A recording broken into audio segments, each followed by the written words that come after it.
সুখবর সুখবর সুখবর ছোট্ট একটা সুখবর দেওয়ার জন্য আজকের এই ভিডিওটি।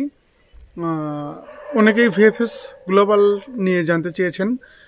ফ্যামিলি ভিসা প্লাস আপনারা যারা ওয়ার্কিং ভিসা জমা করেছেন, স্পন্সর বা এগ্রিকালচার অর্থাৎ কৃষি, পুরাতন ফাইল যেসব ভিএফএস গ্লোবালে আপনারা আবেদন করেছিলেন ভিসার জন্য আর কি, তাদের জন্যই ছোট্ট একটা সুখবর। অবশ্যই পুরোপুরি ভিডিওটি দেখবেন, আর ভিডিও যদি ভালো লাগে তাহলে অবশ্যই লাইক শেয়ার দিয়ে পাশেই থাকবেন।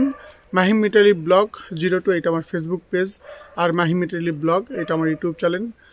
তো ভিউয়ার্স, প্রথমেই ছোট্ট করে সুখবরটা যেটা হচ্ছে যে ভিএফএস গ্লোবাল থেকে যেই আপডেট সাপ্তাহিক, তো তার মধ্যে আমি কিছু সংখ্যক খবর পেয়েছি যে অনেকেই ভিসা পেয়েছে। অনেকেই বলতে এমন না যে 200-300 জন বা 50-100 জন, এমনটা না।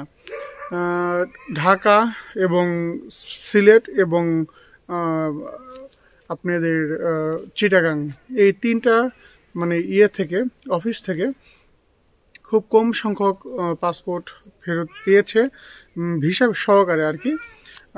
5টা-6টা মানে ওয়ার্কিং ভিসা যেসব, সেগুলো স্পন্সর, আর কৃষি বেশি 3-4টা কৃষি।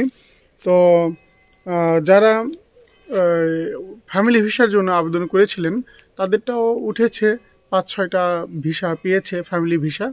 তো এরকম মিক্স হয়ে 15-20টা ভিসা পেয়েছে। যারা আগস্ট মাসে জমা করেছিলেন পুরাতন ফাইল, আমি আগেই বলেছি, যারা পুরাতনভাবে মানে পুরাতন আবেদন করেছিলেন অনেক দিন আগে আগস্ট মাসে, তো তাদেরই পাসপোর্ট ফেরত দিয়েছে।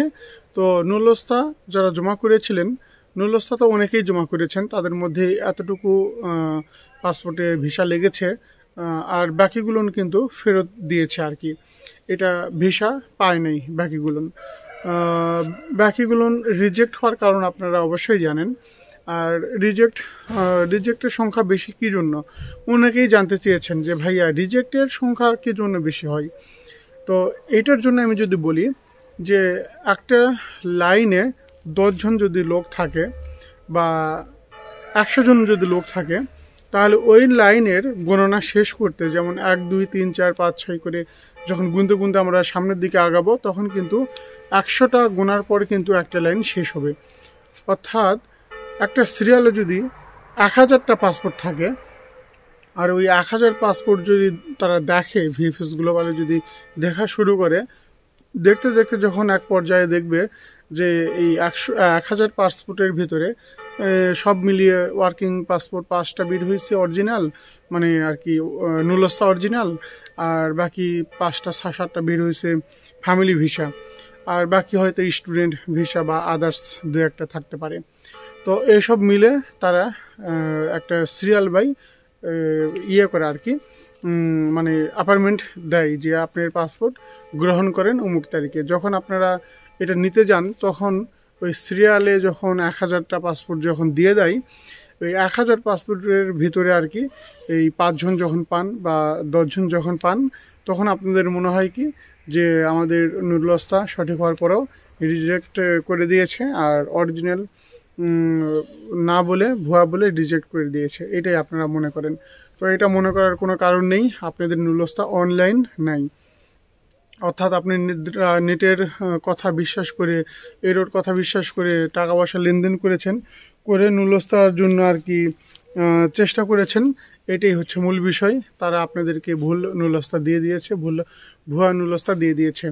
আর 2024-এ যেই মানে সুযোগটা আপনাদের এসেছে, বা 2023-ও যারা আবেদন করেছিলেন, তারা কিন্তু একটা বিশাল সুযোগ পেয়ে গিয়েছেন যে নুলস্তা উঠবার পরে বা নুলস্তার যেই নাম্বারটা আছে, ওই নাম্বার দিয়ে যখন আপনারা অ্যাপ্লিকেশন ফর্ম পূরণ করে আবেদন করবেন ইমেইলের মাধ্যমে, তখন কিন্তু ওই যেই নুলস্তার নাম্বার, ওইটা যদি আপনারা দেন, ওইটা দেওয়ার পর যখন সাবমিট হবে, ভিএফএস গ্লোবালে যখন যাবে আর কি, SMS যাবে, আপনার ইমেল যাবে, তখন ওরা ওই নুলস্তার নাম্বার দেখে তারা অনলাইন আছে কিনা এই নুলস্তা বা সঠিক কিনা এইসব যাচাই করে কিন্তু আপনাদেরকে ইয়ে দিবে আর কি, মানে স্লট দিবে আর কি, যেমন অ্যাপার্টমেন্টে দিবে যে আপনি অমুক তারিখ অ্যাপার্টমেন্ট আপনি নুলস্তা জমা করবেন।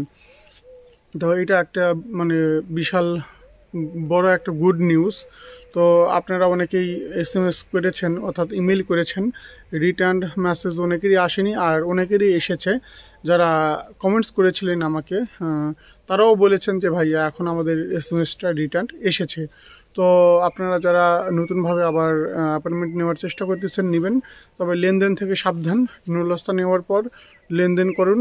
আর নুলস্তা আপনারা আগে বলতে পারেন যে নুলস্তার নাম্বারটা আমাকে দেন, নুলস্তা পরে নেব, নাম্বারটা দেন, এই নাম্বারটা দিয়ে আমি চেক করি বা অ্যাপয়েন্টমেন্ট নিই। যদি অ্যাপয়েন্টমেন্ট দেয় VFS গ্লোবাল থেকে তাহলে আপনি নুলস্তাটা পাঠিয়ে দেন, এরকমভাবে আপনারা বলে একটা মানে ইয়ে করতে পারেন।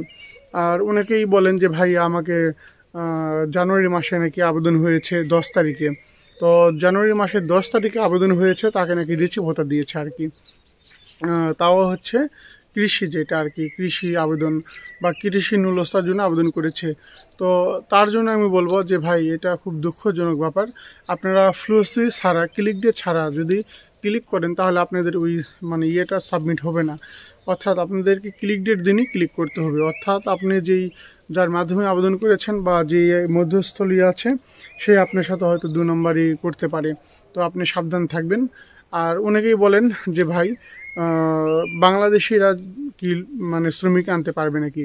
ভাই এখানে যাদের মানে ব্যবসা প্রতিষ্ঠান আছে, বড় বড় প্রতিষ্ঠান, তারাই শুধু শ্রমিক নিতে পারবে। আর এটা ইটালিয়ানদের মাধ্যমে আবেদন করতে হয়, বা যাদের বড় বড় বিজনেস আছে বা ক্ষেত ফসল করে এমন হেক্টর হেক্টর জমি, অর্থাৎ বিঘা বিঘা জমি, 200 বিঘা 500 বিঘা 1000 বিঘা জমি আছে যারা, মানে যারা বড় বড় আর কি বিজনেসম্যান, তারাই শুধু এখানে শ্রমিক নিতে পারবে।